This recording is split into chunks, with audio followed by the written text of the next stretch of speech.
সপ্তগ্রাম জিপিতে অকাল বন্যার তাণ্ডব, হাজারো কৃষক ক্ষতিগ্রস্ত, ঘরবাড়ি প্লাবিত। ধলাই ও সম জেলার সপ্তগ্রাম গ্রাম পঞ্চায়েতের বিভিন্ন গ্রামে অকাল বন্যা দেখা দিয়েছে। লাগাতার বৃষ্টিপাতের ফলে রুকনি নদীর জল উল্টো দিকে প্রবাহিত হয়ে গ্রামাঞ্চলে ঢুকে পড়েছে। হঠাৎ করেই এই জলবৃদ্ধির কারণে হাজার হাজার কৃষকের সোনালি ধানের ক্ষেত প্লাবিত হয়ে নষ্ট হচ্ছে। বপন করা ফসল থেকে শুরু করে কাটার উপযোগী ধানও জলের নিচে চলে যাওয়ায় কৃষকদের মাথায় হাত পড়েছে।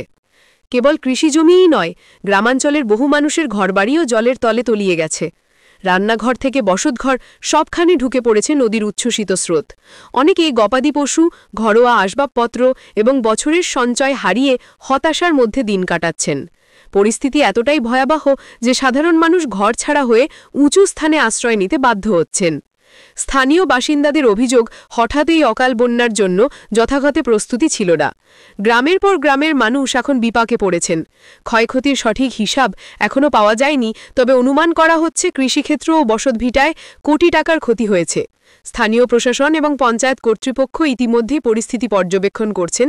ত্রাণ ও উদ্ধারকার্য শুরু করার আশ্বাস দেওয়া হয়েছে। তবে কৃষক সমাজের আশঙ্কা, এই বন্যার প্রভাবে আগামী মরশুমে খাদ্য উৎপাদনে মারাত্মক প্রভাব পড়বে। সপ্তগ্রামের গ্রামীণ মানুষ আজ জীবিকার চরম সংকটে। অকাল বন্যা তাদের ফসল কেড়ে নিয়েছে, ঘর ভাসিয়ে দিয়েছে আর জীবনকে ঠেলে দিয়েছে এক অনিশ্চিত ভবিষ্যতের দিকে।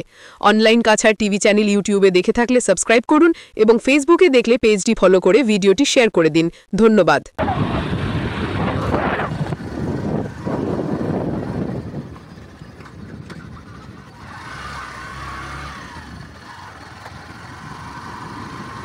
রাখুন দাও।